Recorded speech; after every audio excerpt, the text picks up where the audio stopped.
Guys, don't act like you don't know what this accessory is. I mean, it's literally a 1 in 2 chance from the third boss in the game, and what? This accessory is very situational, and like the crappy winter scarf, it requires you to use other accessories to even utilize this ability. What do you mean? This accessory is very... Nah, I can't keep this up any longer. Okay, so, Flameheart Amulet. It's an accessory to say the least. Basically, if this item is currently equipped, having the normal fire or frostburn debuff on you in any way will increase your movement speed, swing speed, and mana cost reduction by 25%.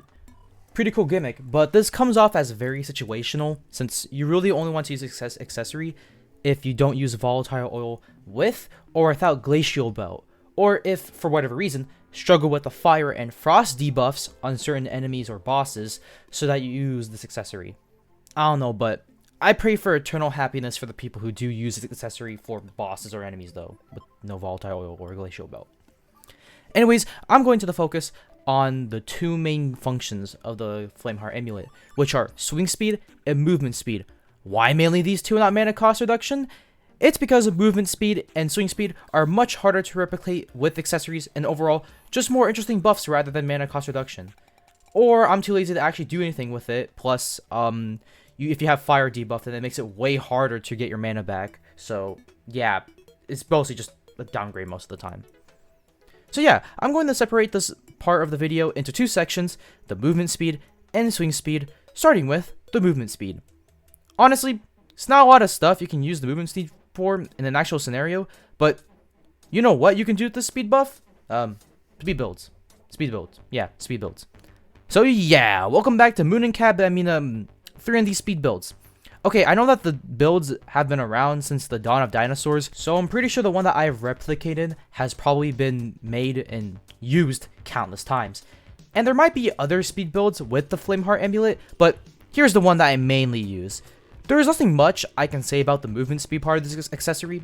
Like, the most I can say is that the stat on this accessory is it's just a good side stat. It's good for evading bosses or enemies in a fight, or just purely speed demon builds. There's no more to the stat other than that. Alright, now the combat reliant part of this accessory. Well, besides the mana cost reduction, but like I said earlier, it sucks. Anyways, 25% swing speed is really good, but I don't think people, most of the time, are going to sacrifice 2 accessory slots for 25% swing speed most of the time. But fuck it, this is a Flameheart Amulet video, and we're going to make it work! So, any short sword would work, but the one that I found most effective with the Flameheart Amulet is the Champion's Gladius. Why, you may ask? Well, it's basically Prime Brand without the parrying aspect, and also, it's pretty good stats with 10% extra swing speed. So I usually like to pair this weapon with this pretty safe combo reliant build since, you know, Combo Glove is swing speed's best friend after all. But if you're looking for a higher damage build for this, then look no further than Vexation Sanguinary Fearmonger Ace. It's really fun and good, you get the swing speed and the damage, but death is very much imminent if you use this. So use at your own risk.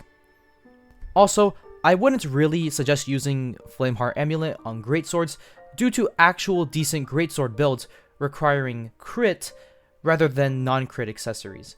I mean, the option is still there, nobody's stopping you, but if you do decide to use this accessory with volatile oil with a greatsword, make sure to use it on the rot since it needs swing speed the most out of all the greatswords because it's absolute dog shit. Okay, well, final thoughts. I found this accessory to be extremely enjoyable to use. It's always the off-meta items that are fun. I just wish that accessories that have good gimmicks are viable so that when I think of making non-crit or crit builds, I don't have to think of the same cookie-cutter bullshit of picking pure damage accessories so that I could actually deal bosses. Actually, I think the main reason why nobody uses this in the first place is because it requires you to use 2 accessories. Maybe if it was just 1 and slightly nerfed, you know, maybe 10% swing speed, 15%, maybe it might actually be good, but sounds a little OP. So, yeah, my opinion, pretty good accessory. Would use again, 10 out of 10. And with that, this is the end of the video. Once again, sorry for the lack of these type of videos. I'm starting to get to the point where I can't just dilly-dally on my way through school, and that I actually have to lock the fuck in. And mixed with my demotivation and laziness for editing actual YouTube content right now. So, yeah, I guess that's it. If you guys want to see more Pilgrammed from 3D channel, make sure to subscribe. You want to see your favorite accessories or weapons you want to make videos on, make sure to say something about that and give me a good reason why, because I read every comment. Don't just say, oh, I have a good build for this, like every single freaking But yeah, anyways, if you guys enjoyed the video, make sure to like, subscribe, and yeah, have a good time. And we'll see you fellas next time. Goodbye.